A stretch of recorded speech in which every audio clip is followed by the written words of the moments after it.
Ya, salam semuanya. Salam. Ya, saudara-saudara, kita kembali bersyukur pada Tuhan kita bisa kembali berkumpul di tempat ini. Ya, saudara, beribadah itu merupakan hal yang penting dalam hidup kekristenan. Ya, firman Tuhan berkata, ibadah itu mengandung janji, ya, baik untuk yang waktu sekarang maupun untuk waktu yang akan datang. Jadi di balik ibadah ada janji-janji Allah yang akan digunakan dalam hidup kita. Ya, kita akan belajar firman Allah yang bertemakan maka perjalananmu akan berhasil dan beruntung. Ya. Nah, saudara, ini penting kita pahami karena ada banyak orang punya macam-macam konsep atau pandangan apa itu keberhasilan. Ya. Nah, saudara, kita akan melihat di sini bahwa keberhasilan itu tentu berbeda dengan cara pandang dunia. Bagaimana berhasil menurut dunia, pandangan dunia, dan bagaimana berhasil dalam pandangan Alkitab kita atau dalam pandangan orang percaya. Ya. Nah, saudara, mari kita buka Alkitab kita dalam Mazmur pasal 1 ayat 1 sampai 6. Ini perlu diperhatikan baik-baik, ya. Saudara, ini sebenarnya sederhana, hanya memang perlu terus diingat, dipelajari ulang, direnungkan ulang, supaya kita tahu mengukur kita bagaimana kita, apa yang harus kita lakukan dalam hidup kita. Apakah kita mau ikut-ikutan dengan orang lain, atau saudara mau punya prinsip yang bagaimana? Nah, saudara, di sini kita dituntut untuk punya prinsip, ya, kita berbeda dengan cara dunia berpikir. Nah, saudara, mari kita baca dalam Mazmur 1 ayat 1 sampai 6. Kita baca sama-sama atau berganti-gantian, yang pertama pria, baru nanti ayat yang kedua wanita, selanjutnya pria. Ya, mari kita pria 1, 2, 3. Berbangkailah orang yang tidak berjalan menurut nasihat orang fasik, yang tidak berjalan berdosa, dan yang tidak duduk dalam kumpulan pencemooh.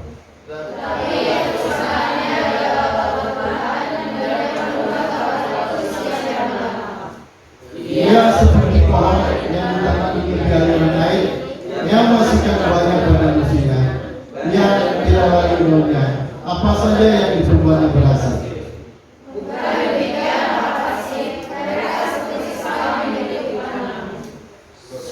Sebab Tuhan mengenal orang benar, tetapi jalan orang fasik menuju kebinasaan. Ya. Satu lagi kita langsung baca Yosua pasal 1 ayat 8. Ini sayang di sini nggak ada jarak, ya. Yosua pasal 1 ayat 8. Kita baca sama-sama. 1, 2, 3. Janganlah engkau lupa memperkatakan kitab Taurat ini, tetapi renungkanlah itu siang dan malam, supaya engkau bertindak hati-hati sesuai dengan segala yang tertulis di dalamnya, sebab dengan demikian perjalananmu akan berhasil dan engkau akan beruntung. Nah, saudara, perhatikan, ya, itu saya tulis di bawahnya berdasarkan ayat-ayat di atas. Maka kunci keberhasilan itu, perhatikan, ada 3 di sini, ya. Saudara, yang pertama itu perhatikan mampu berkata tidak. Ya, punya kemampuan untuk berkata tidak. Ya, baru yang kedua, kesukaannya merenungkan firman Allah. Dan yang ketiga, bertindak hati-hati. Maksudnya bertindak hati-hati itu artinya melakukan hal yang tepat sesuai dengan firman Allah. Kan sederhana, ya. Kalau kita melihat ayat-ayat yang kita baca itu tadi, mulai dari Mazmur pasal 1 tadi ayat 1 sampai 6, terus tambah dengan Yosua pasal 1 ayat 8, maka sangat sederhana sebenarnya kunci keberhasilan. Kalau melihat kunci keberhasilan ini ada 3 poin, yaitu mampu berkata tidak. Ya. Terus yang kedua, kesukaannya merenungkan firman Allah. Dan yang ketiga, bertindak hati-hati. Ya, artinya bertindak sesuai dengan firman Allah. Kita jangan sampai tertipu. Ya. Nah, saudara, kalau kita melihat sangat sederhana, artinya bahwa semua orang bisa mencapainya. Bahkan mungkin orang bodoh sekalipun bisa jadi orang berhasil kalau melihat dari syarat-syarat dari yang Alkitab katakan. Tentu memang, saudara, kalau dunia melihat keberhasilan, pasti cara dunia memandang berbeda. Kalau dunia memandang orang yang berhasil itu ya pasti dia minimal mungkin dia punya titel, ya, atau dia punya jabatan, atau dia punya uang banyak. Nah itu cara pandang dunia. Ya, orang memandang keberhasilan itu melihat hal itu, melihat hal materi yang dicapai oleh seseorang. Ya, dan kalau misalnya kita lihat di YouTube, ya di televisi atau di mana, pasti yang didorong itu untuk meraih keberhasilan secara dunia, secara materi. Ya. Tapi saudara, mari kita kembali melihat lagi pada pandangan yang Alkitab katakan. Cara pandang Alkitab itu cara pandang Allah. Ya. Dan itu adalah cara pandang yang benar. Jadi mari kita kembali pada apa yang Alkitab katakan, apa yang firman Tuhan katakan mengenai keberhasilan. Nah, perhatikan di sini. Yang pertama tadi, ya, mampu berkata tidak. Nah, kita melihat ayat-ayatnya dulu. Dalam bagian tadi Mazmur pasal 1 ayat 1. Berbahagialah orang yang tidak berjalan menurut nasihat orang fasik. Ini yang pertama. Yang tidak berjalan. Ya. Berbahagialah orang yang tidak berjalan. Ada kata tidak di situ. Makanya tadi saya katakan mampu berkata tidak. Ya. Tidak berjalan menurut nasihat orang fasik. Orang fasik itu maksudnya nasihat dunia. Ya, kalau dunia ya berkata bahwa orang berhasil itu ya orang yang punya uang banyak. Sehingga banyak orang menghalalkan segala macam cara supaya punya uang banyak sehingga mereka dipandang orang berhasil. Ya. Nah, sebenarnya itu adalah nasihat orang fasik itu. Makanya dikatakan tidak berjalan menurut nasihat orang fasik. Jadi nasihat orang fasik itu cara pandang dunia. Ya, cara pandang orang-orang duniawi. Mereka hanya melihat orang, mereka hanya menilai keberhasilan itu dari sisi materi, dari sisi pencapaian, dari sisi keberhasilan duniawi. Mereka sudah sampai punya uang berapa di bank. Mereka sudah punya rumah yang bagaimana. Nah, itulah nasihat duniawi. Ya, maka dikatakan berbahagialah orang yang tidak berjalan menurut nasihat orang fasik. Jadi saudara, cara pandang dunia ini nggak boleh masuk dalam pikiran kita. Nggak boleh kita sebagai anak Tuhan punya cara pandang yang sama dengan dunia. Itu nggak boleh. Ya. Maka dikatakan tidak berjalan menurut nasihat orang fasik. Yang kedua, tidak berdiri di jalan orang berdosa. Ya, itu sebenarnya sebuah penegasan. Penegasan yang kedua itu sebenarnya sama.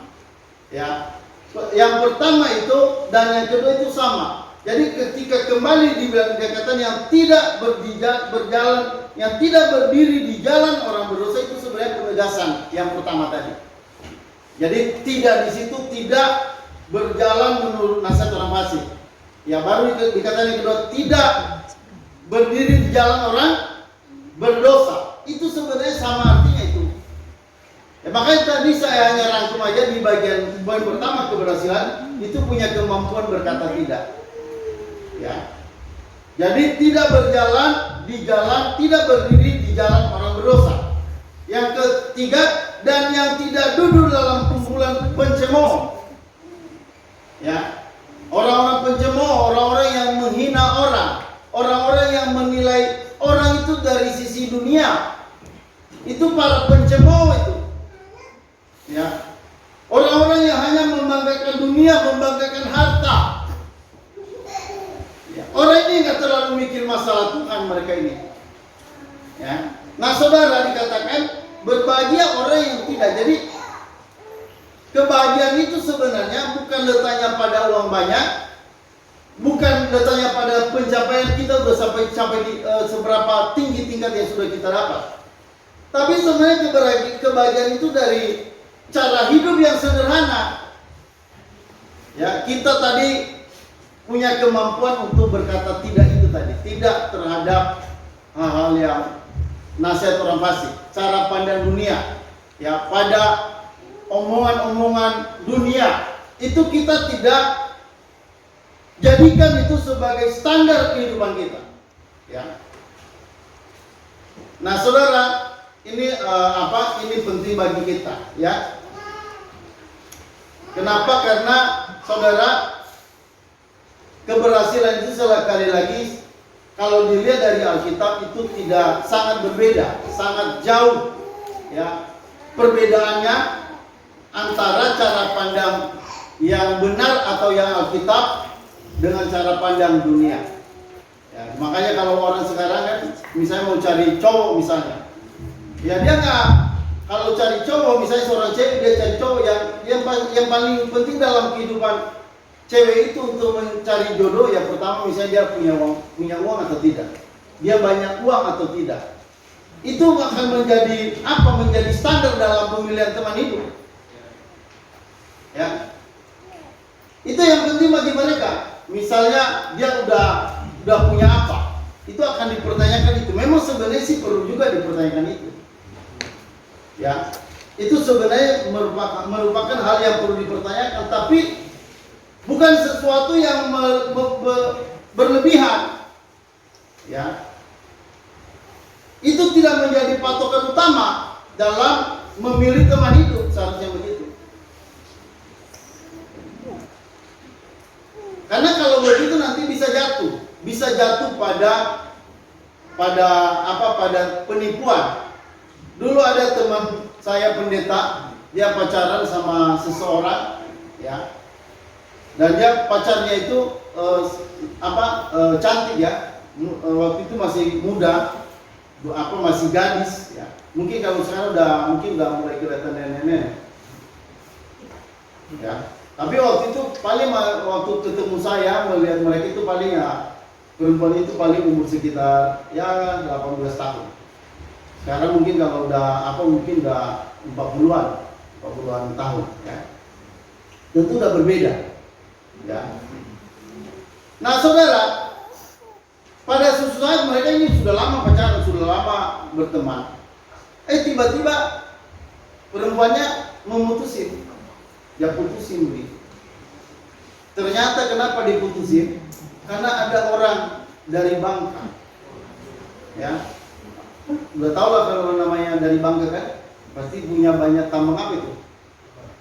Tambang timah di sana kan. Ketemulah dia dengan seorang Cina Bangka. Ya, bukan tua Bangka ya, Cina Bangka. Ya. Nah, ketemunya lagi di hotel. Ya. Keren, dia punya pakaian yang bagus, keren, parfumnya nggak mungkin parfumnya 25.000. Ya, apalagi misalnya cowok tapi parfumnya bau parfum cewek, nah itu kan keterlaluan itu. Dia mau nemuin cewek, nah pasti dia ketemunya di hotel, ya pasti bingkisan juga yang dibawa pasti ya merek-merek yang apalah, yang nggak mungkin merek-merek seperti apa misalnya merek.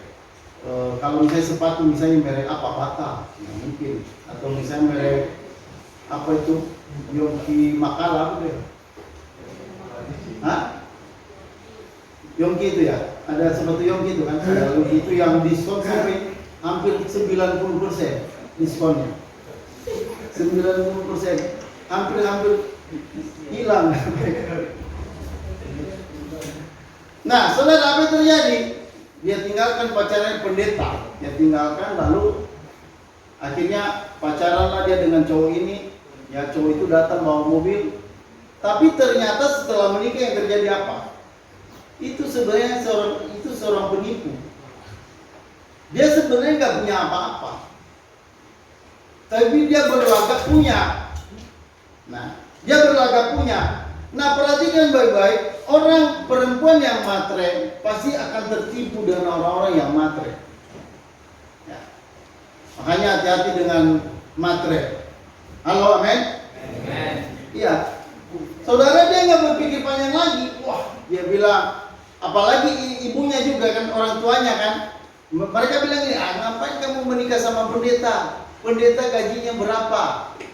Apalagi pendetanya waktu itu hanya bawa mobil L300 yang sudah reo-reo. Iya, masih mending mobil 300 ini, kita ini masih punya bentuk. Ini mobil 300-nya lebih beda lagi. Ya, kalau orang bilang itu cebol. Ya. Nah, saudara, dia mamanya kan selalu tekan, ayo jangan menikah sama pendeta, ngapain sama pendeta, nggak punya gaji lah, nggak punya merek, ya. Pendeta itu kebanyakan ya mukanya bawaannya bawaan pengusaha, tapi sebenarnya kantongnya kantong, ya kalau orang Batak bilang kempes, ya maksudnya kosong. Nah saudara, akhirnya tertipulah perempuan ini sampai punya anak. Dan saya yakin keluarga begitu nggak bisa bertahan. Rumah tangga itu ya saya yakin nggak bertahan karena dilandasi dengan itu tadi tipu menipu. Ya, dia mendapatkan cewek itu dengan tipuan. Ya, ternyata sebenarnya dia tidak punya apa-apa. Dia sebenarnya hanya seorang penipu. Saudara, saya mau katakan hari ini penipuan itu luar biasa. Tipu itu sangat luar biasa. Makanya hati-hati sebagai seorang anak cewek. Jangan suka tertipu. Halo, amin.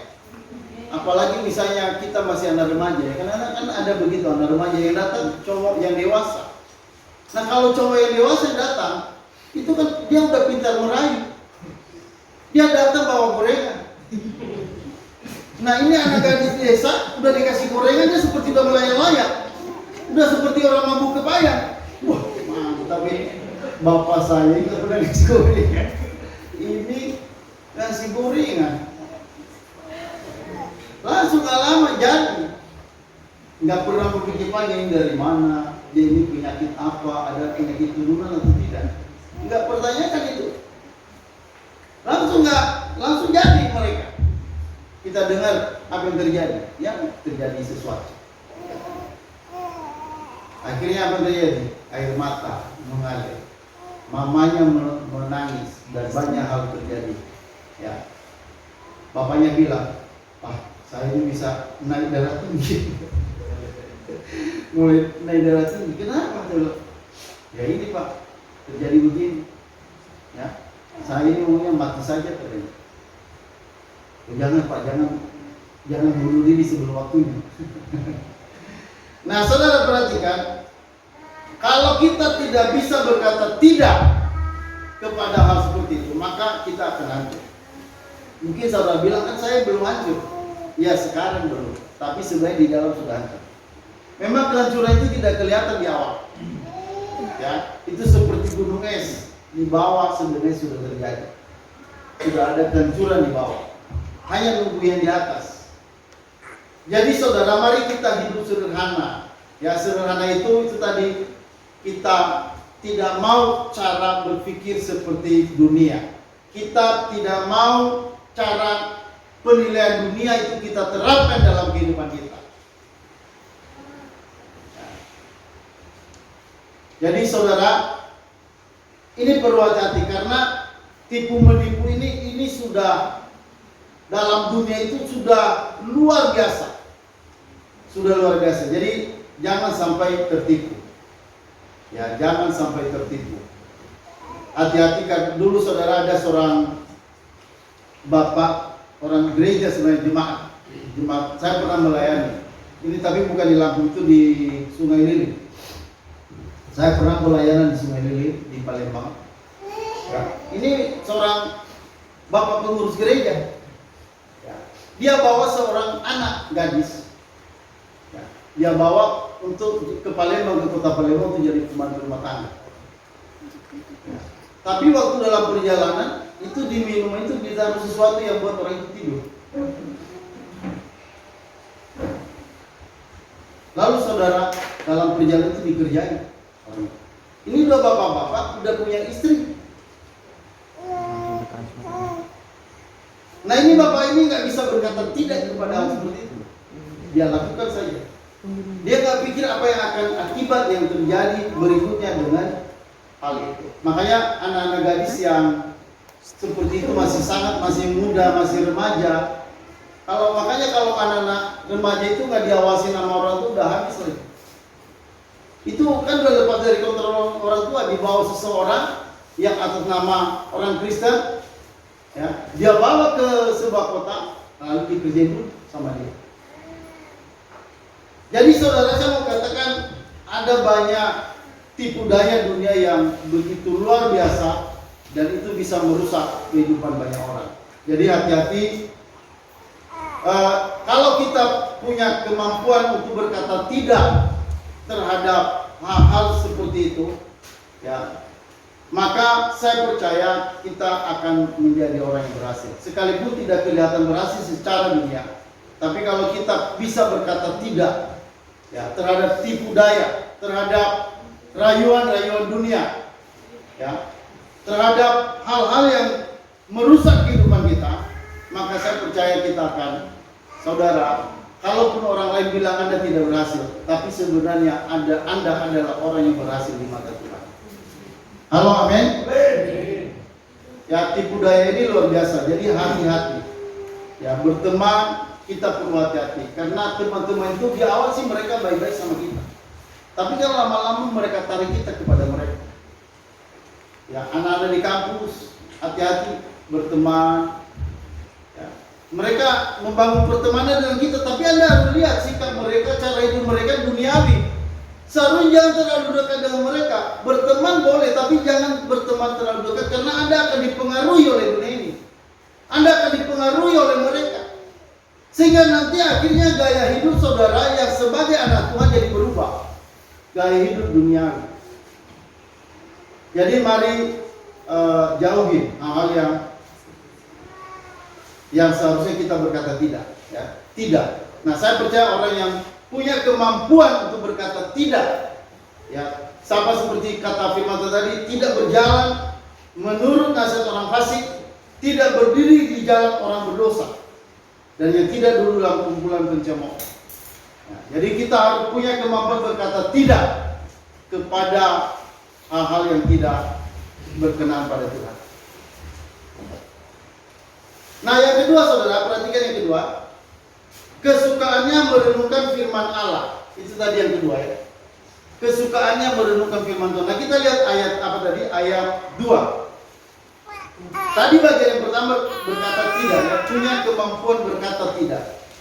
Yang kedua, tetapi yang kesukaannya ialah Taurat Tuhan, dan yang merenungkan Taurat itu siang dan malam. Jadi orang yang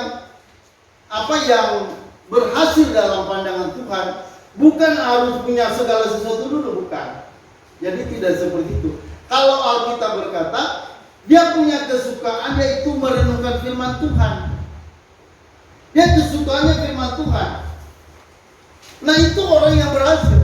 Kalau saudara suka firman Allah, saudara merenungkan firman Allah siang malam.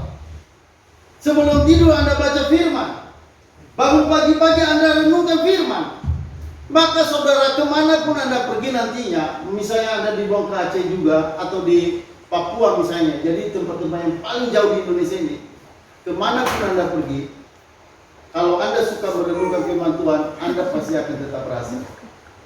Halo, amin. Sekalipun kita tidak kelihatan berhasil, karena mungkin jabatan kita rendah, mungkin kita hanya pegawai biasa, yang lain dia sebagai kepala, kita hanya pegawai biasa suruhan. Saudara, itu nggak peduli, karena keberhasilan tidak dilihat dari situ. Keberhasilan dalam pandangan Tuhan itu orang yang punya renungan firman Allah dalam dirinya. Dia punya kekuatan untuk berpegang pada firman Allah. Nah, orang seperti itu kemanapun dia pasti hidup. Mau saya bilang tadi, mau dia dibuang ke Aceh atau dibuang ke Papua atau di mana saja, bahkan hutan sekalipun, kalau dia seorang yang suka firman Allah, maka orang itu Tuhan akan menolong dia di mana dia berada. Apalagi nanti misalnya dia ada dalam kesulitan yang luar biasa, pasti Tuhan akan menyatakan pertolongan kepada orang itu pada waktu itu. Kenapa saudara? Karena dia suka firman. Ya.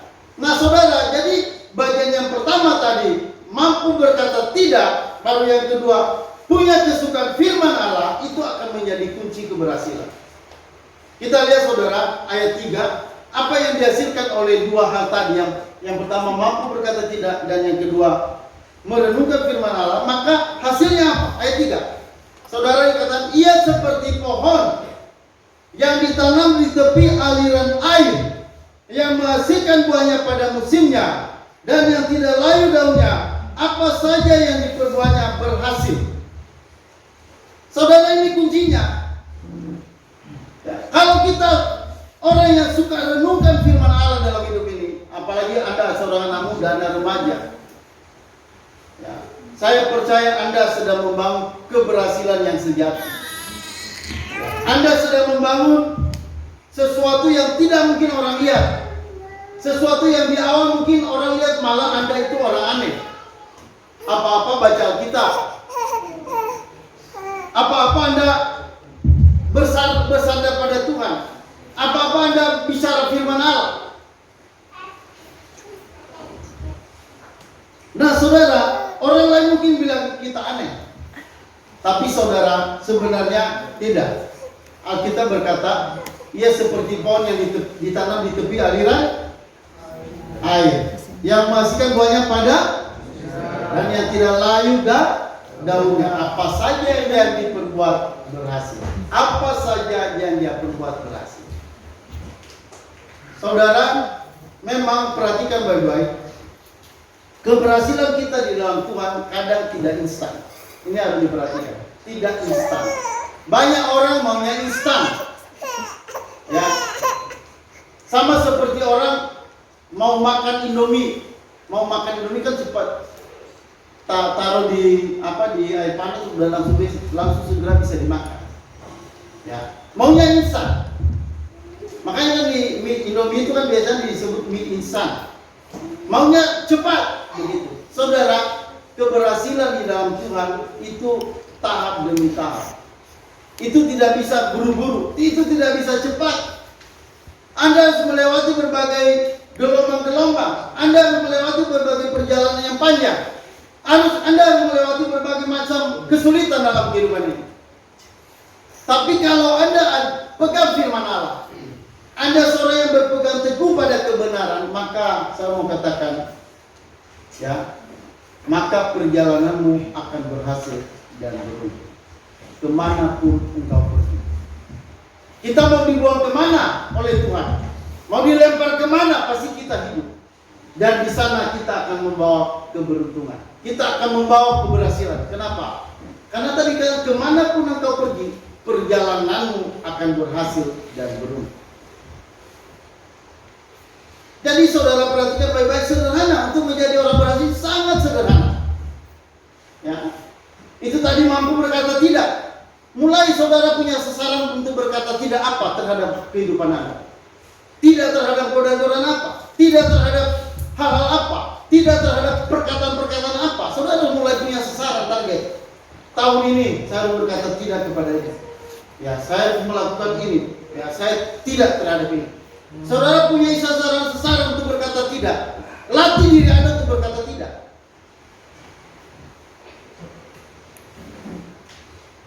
Ya, saudara, maka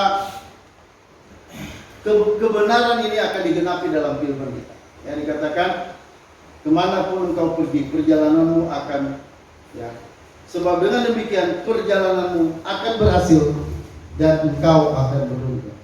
Saudara, ini firman Allah.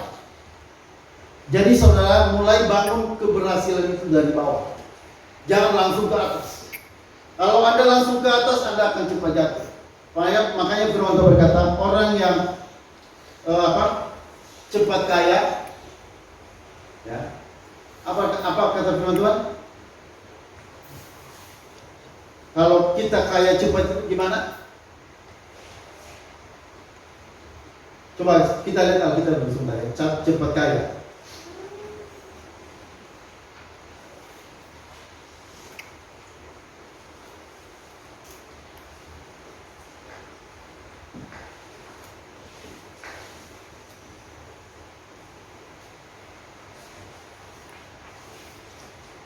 Kita baca dalam Amsal 13 ayat 11.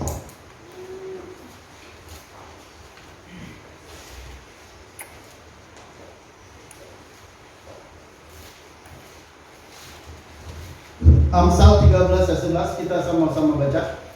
1, 2, 3. Harta yang cepat diperoleh akan berkurang, tapi siapa yang mengumpulkan sedikit demi sedikit menjadi kaya. Amsal 28, 20. Amsal 28 ayat 20.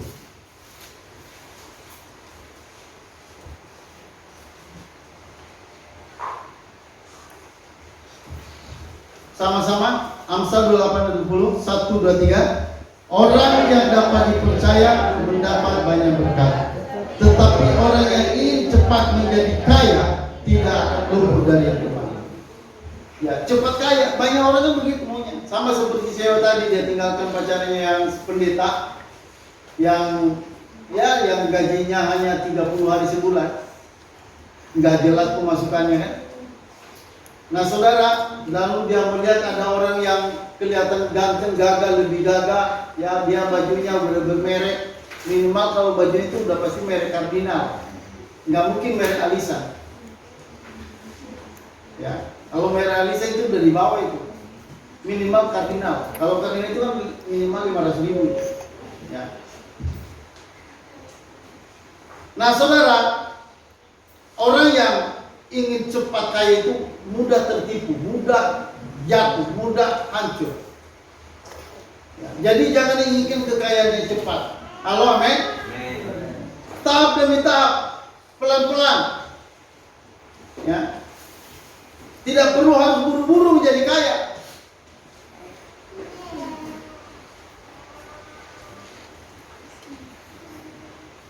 Jadi saudara Firmanto juga berkata, dikatakan apa itu Alkitab berkata bahwa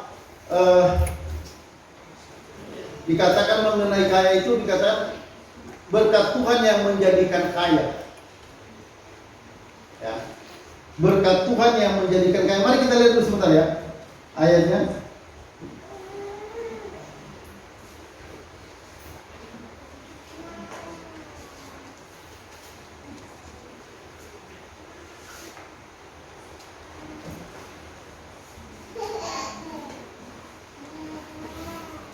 Amsal 20. Amsal 10 ayat 22. Ini ayat ini penting dihafal ya, supaya jangan mudah tergoda. Ya terutama anak-anak perempuan ini kalau udah lihat cowok ganteng, wah langsung ngiler. Udah ngeces kemana-mana. Jangankan cowok ganteng, cowok jelek aja kadang-kadang dia mat. Iya, apalagi ganteng, apalagi kaya. Bahkan ada orang sampai orang gila juga dikerjain dengan dia. Nah ayo saudara, Amsal 10 ayat 22. Ayat 10, pasal 10 ayat 22. 1, 2, 3. Berkat Tuhanlah yang menjadikan kaya, susah payah tidak akan menambah. Ini ayat yang mampu ya menjaga kita. Kalau ini kita renungkan, ini akan menjaga kita sehingga kita nggak tergiur dengan kekayaan, sehingga kita nggak menipu. Kenapa banyak orang menipu di mana-mana? Karena kan tergiur mau cepat kaya. Ya, makanya ada orang sukanya pasang lotre, pasang togel. Kenapa? Karena ingin cepat kaya. Bapak saya dulu begitu. Oh gaji-gajinya itu tiap bulan itu disedot oleh togel. Ya benar. Jadi uang-uang itu bukan untuk uang sekolah kami, itu dipakai untuk togel. Habis uangnya. Kenapa? Karena bapak saya itu bermimpi cepat kaya. Dia nggak mau kalau lama-lama miskin. Ngapain lama-lama miskin? Nggak, apa susah kalau lama-lama begini terus, menderita terus. Ya, saudara perhatikan, berkat Tuhanlah yang menjadikan kaya. Susah payah tidak akan menambahinya. Jadi Anda kerja keras juga, kalau Tuhan nggak mau berkati gimana? Jadi di sini kita harus berserah, bukan berarti kita harus malas-malasan. Tidak. Berserah tetap karena usaha kita itu pada akhirnya kan Tuhan yang membuat itu berhasil. Kalau misalnya belum waktunya Tuhan buat berhasil, Anda mau banting tulang, mau banting pintu, mau banting bantingan, nggak akan bakal bisa. Karena firman Tuhan berkata berkat Tuhan yang menjadikan kaya. Halo, amin. Ingin punya rumah tapi belum waktunya Tuhan kasih rumah, mau apa? Ya, Anda nanti akan jadi kalau udah jadi stres, nah itu tadi akhirnya terjadi banting-bantingan tadi. Ya. Makanya kan ada ya suami istri akhirnya ya nggak sampai banting-bantingan, tapi paling banting piring. Ya, banting piring, banting kursi, paling segitu.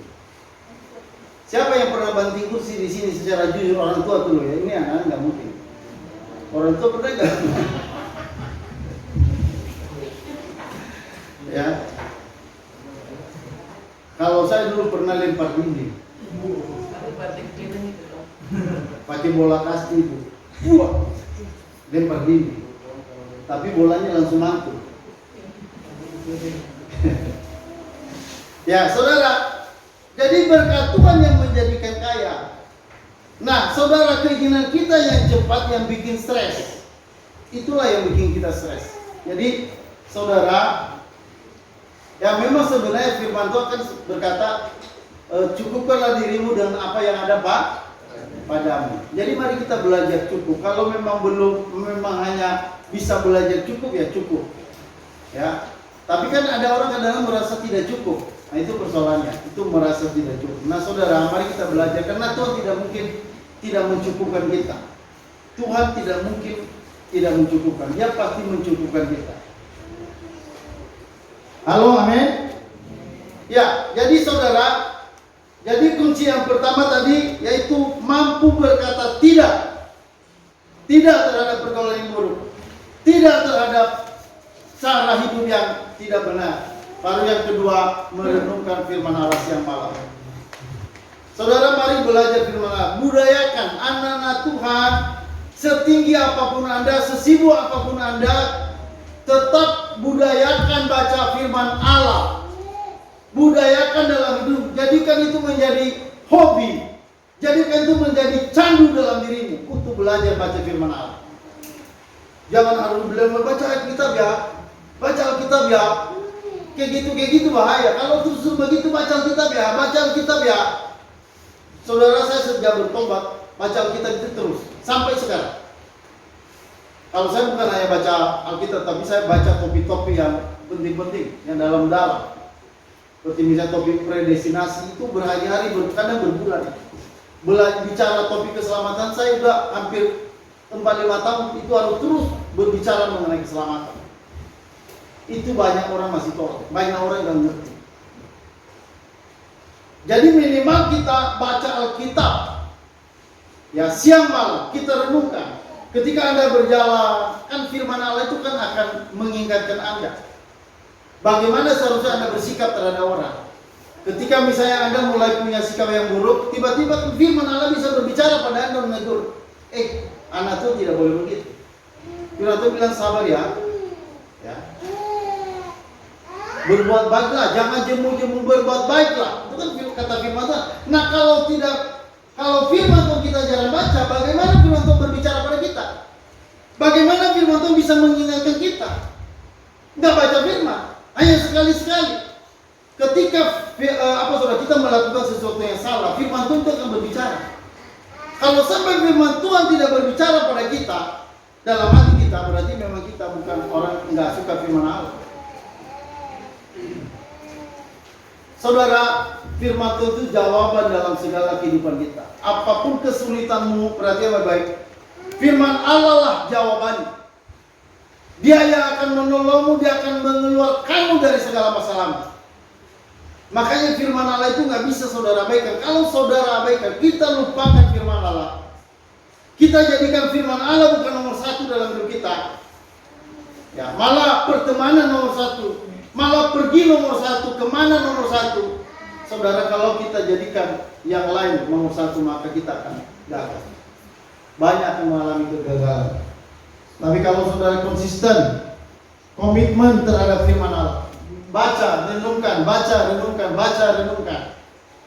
saudara, janji firman Allah berkata, kemanapun engkau pergi, engkau akan berhasil dan beruntung.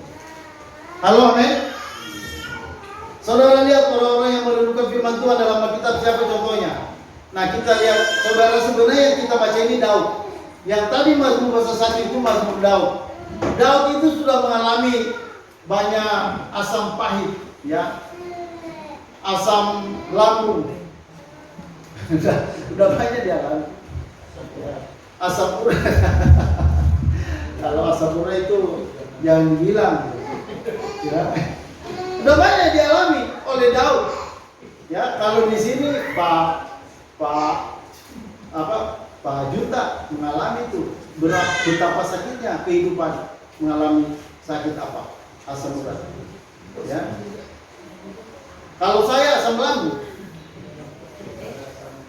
Benar, kalau tadi mengalami asam lambung, makanya sekarang saya udah jarang minum kopi. Kalau minum kopi paling kopi encer. Sebenarnya kemarin-kemarin itu kalau saya lihat salah satu kenapa sampai kurus itu karena asam lambung rupanya. Saya nggak tahu kalau itu asam lambung. Ya. Selain ada penyakit gula. Memang kehidupan ini ada banyak penyakit. Ya, supaya apa saudara? Kenapa harus mengalami banyak penyakit? Supaya terus bersandar pada Tuhan, pada firman Tuhan. Kan kita ini kan suka lupa dengan firman Tuhan. Kita lupa dengan renungan firman Allah. Sehingga saudara, ada banyak masalah-masalah yang kita harus hadapi. Dan memang sebenarnya setiap kita akan menghadapi banyak masalah. Makanya kita butuh firman Allah yang membuat kita mampu melewati semua masalah kehidupan kita. Karena saudara perhatikan baik-baik, akan tiba masanya kita berusaha, kita mencoba melakukan ini dan melakukan itu dan gagal. Dan mungkin kita akan mengalami kementokan, banyak kegagalan yang akan kita temui dalam hidup. Tapi sebenarnya saudara, kalau kita anak Tuhan, kegagalan demi kegagalan itu sebenarnya membawa keberhasilan dalam hidup kita. Asal kita punya prinsip tadi, kita pegang firman Allah, kita renungkan firman Allah siang malam. Saudara yakinlah, pasti Tuhan akan membawa Anda pada sebuah perjalanan yang akan memberi keberhasilan dan keberuntungan kepada Anda. Ya saudara, kita lihat tadi Daud, ya Daud luar biasa. Kalau kita lihat Daud, apa yang terjadi dalam hidupnya, saudara dia dianggap remeh oleh saudara-saudaranya. Ya, bahkan juga papanya tidak memperhitungkan Daud ini. Daud itu ketika Samuel datang mengurapi, saudara tidak dihadirkan Daud. Padahal yang diurapi kan nanti Daud. Tapi aneh waktu Samuel datang, dia ngomong bahwa saya akan datang, nanti tolong semua anak-anakmu hadirkan. Saya akan ada satu orang di antara anakmu akan diurapi. Saudara lihat, apa yang terjadi? Daud satu-satunya yang tidak ada. Aneh, kau lupa dengan Daud. Daud disuruh pergi menggembalakan domba di padang. Ya. Tidak dianggap, tidak dihitung, tidak dilihat oleh siapapun. Bapaknya juga tidak tahu kalau udah itu orang yang diurapi Tuhan. Tapi saudara lihat Daud apa dalam dirinya. Dia ini Mazmur 1 ini nih yang diperhatikan Daud, Mazmur 1 ini. Setiap hari dia berkata tidak kepada dunia. Tidak terhadap perlakuan tidak enak oleh saudara-saudaranya, termasuk sama bapaknya. Bapaknya, saya yakin bapaknya itu kurang menghargai Daud. Yang dihargai oleh bapaknya itu abang-abangnya yang punya perawakan hebat. Sebagai tentara-tentara Israel, itu yang diperhitungkan oleh bapaknya. Makanya waktu Daud itu saudara, ada Samuel datang, perhatikan bahwa Daud itu tidak diundang. Ketika satu-satu maju, saudara hampir diurapi oleh Samuel. Tuhan bicara pada Samuel, jangan urapi itu orang jahat itu. Ya, waktu itu Tuhan bicara dalam bahasa Jawa sama Samuel, itu wong jahat, wong jahat, bukan wong Jawa, itu wong jahat dalam bahasa Jawa waktu itu. Nah saudara, maju lagi, satu lagi maju. Yang pertama itu siapa? Yang pertama Eliab, yang pertama. Baru yang kedua, yang ketiga. Apa kata Samuel yang pertama itu? Wah luar biasa, ini dia yang diurapi Tuhan. Ternyata tidak. Lalu semua maju, satu pun tidak ada. Lalu apa kata Samuel? Loh, apa masih ada lagi enam? Lah, baru ingat bapaknya. Loh iya, Daud. Tidak diperhitungkan sama sekali, tidak diingat sama sekali, tidak diundang sama sekali. Wah, pasti sebenarnya Daud juga udah dengerin. Pasti sakit hati sebenarnya. Kurang ajar ini bapak saya. Samuel datang mengurapi bikin pesta di rumah saya. Ya, itu kalau udah diurapi begitu kan itu pasti makan-makan itu. Jangan pikir hanya ada tanda-tanda gitu. Kalau orang saya udah waktu pengurapan itu pasti penyembah dulu kayak orang karismatik. Musik.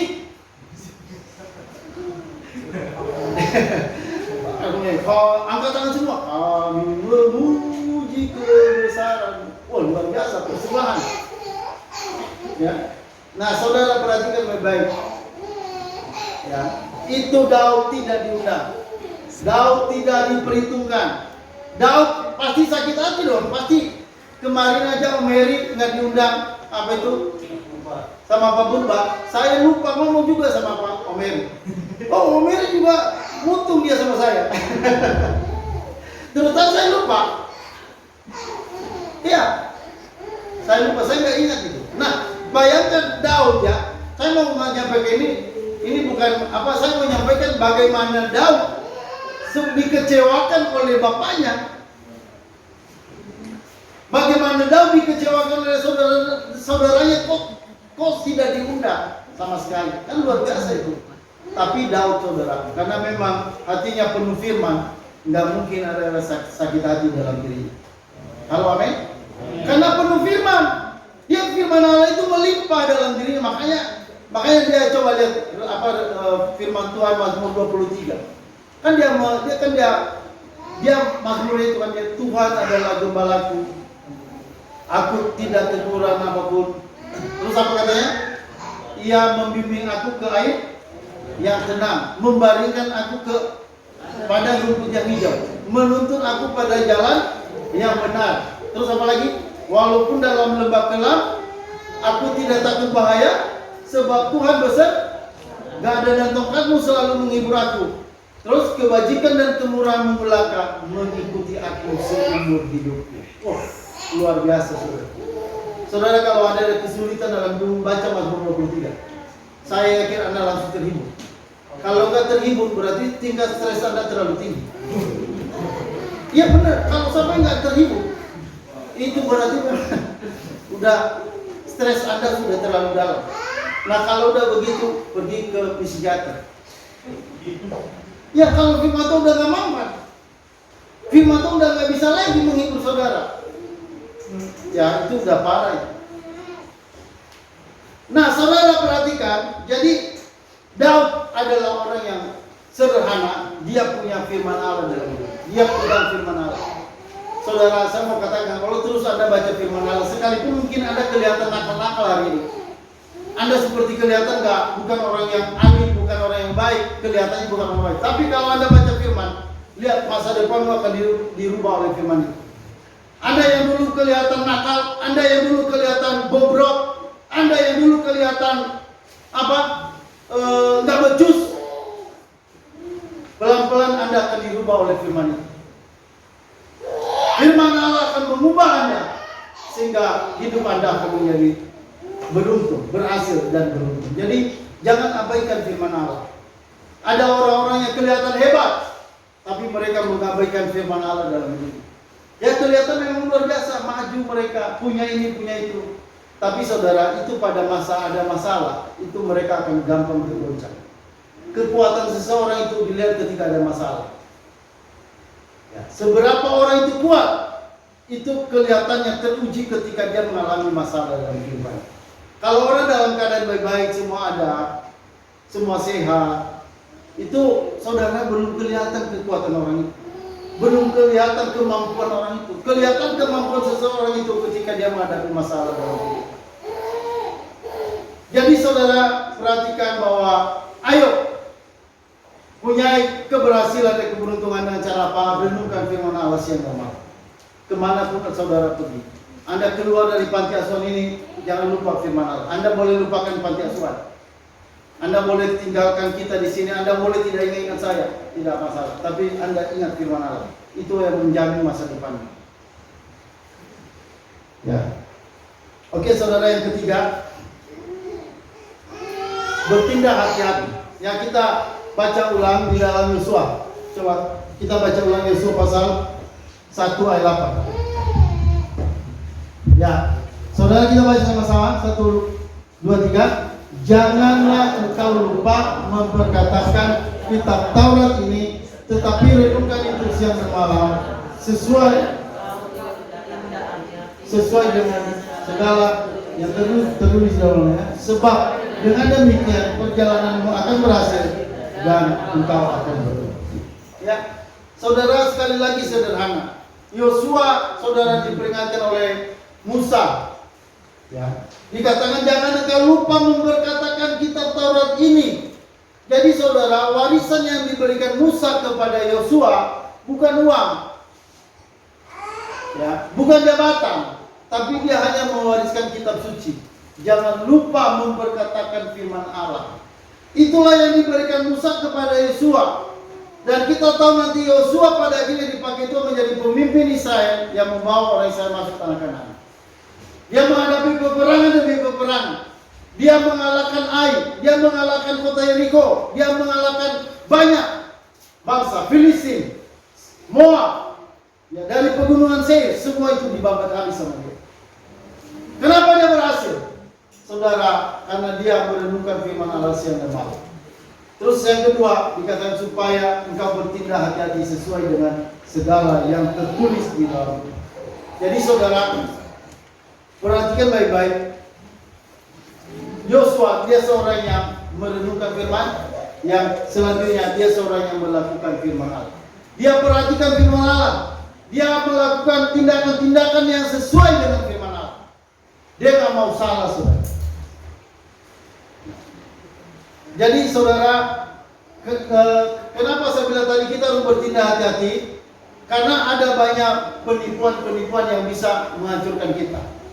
Ada banyak tipu daya dalam dunia ini. Saudara, kemarin saya pergi ke Natal dan saya bersama dengan orang HKI. Ada ketua bagian pemakaman. Itu saya memperlihatkan mereka tanah di Natal. Saudara,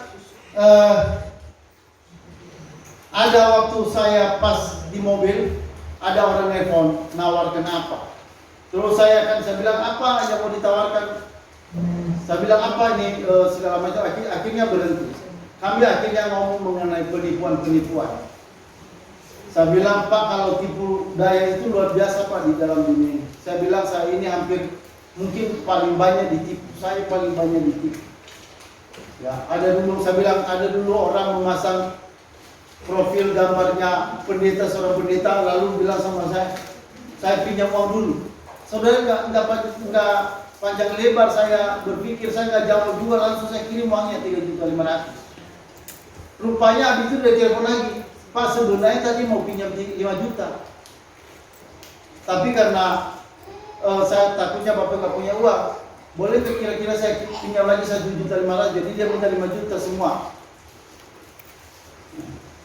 Lalu saya bilang, kalau ini bohong, saya bilang.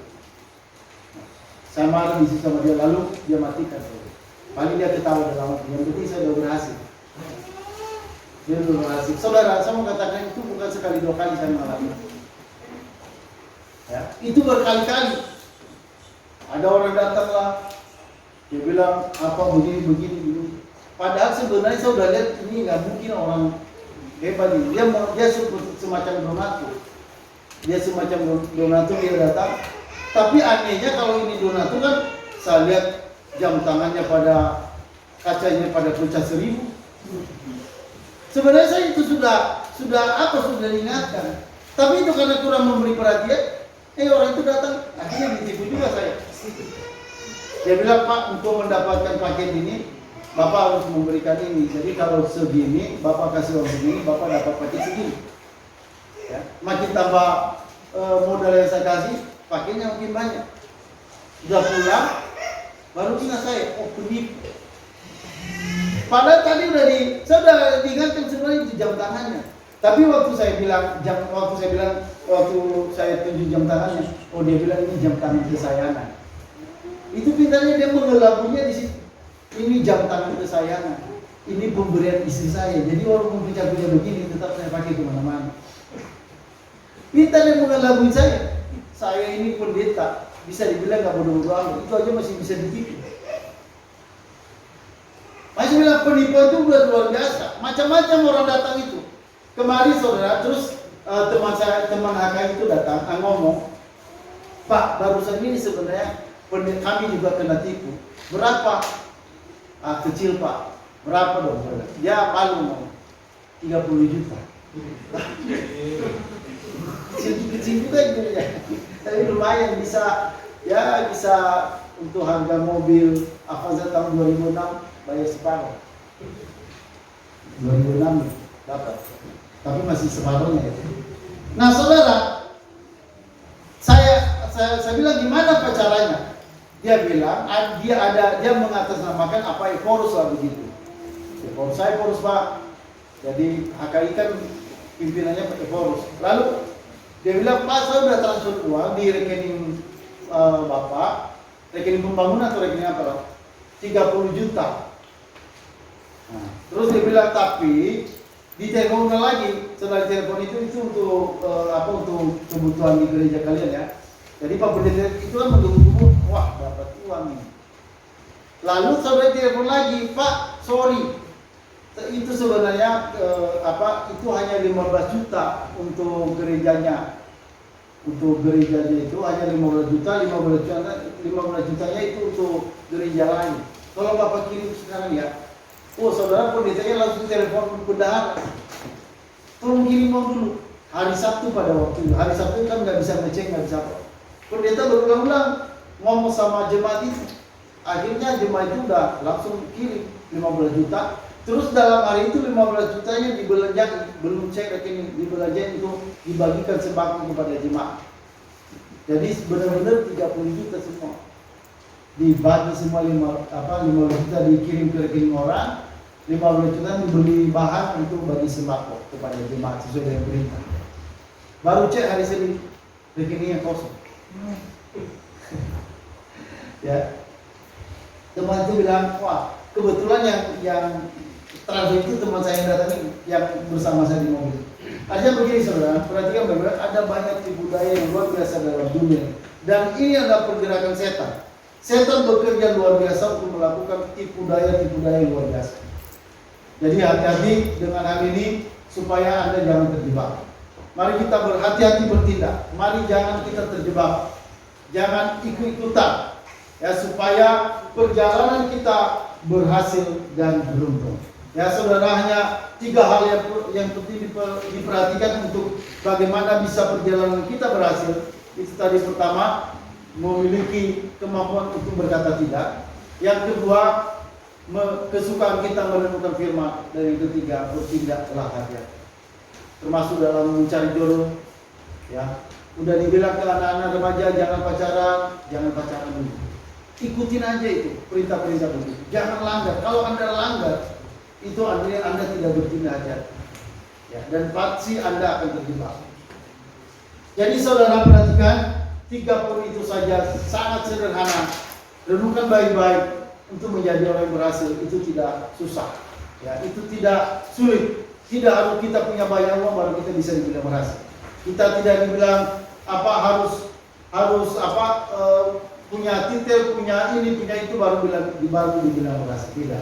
Saudara, untuk berhasil sederhana dimulai dari kita mulai belajar untuk berkata tidak, dan yang kedua mulai kita merenungkan firman, dan yang ketiga kita mulai bertindak hati-hati.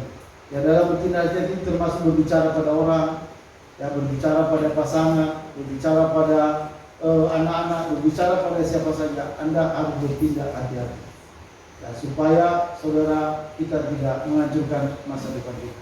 Oke, itu aja firman Tuhan yang kita bisa dengarkan.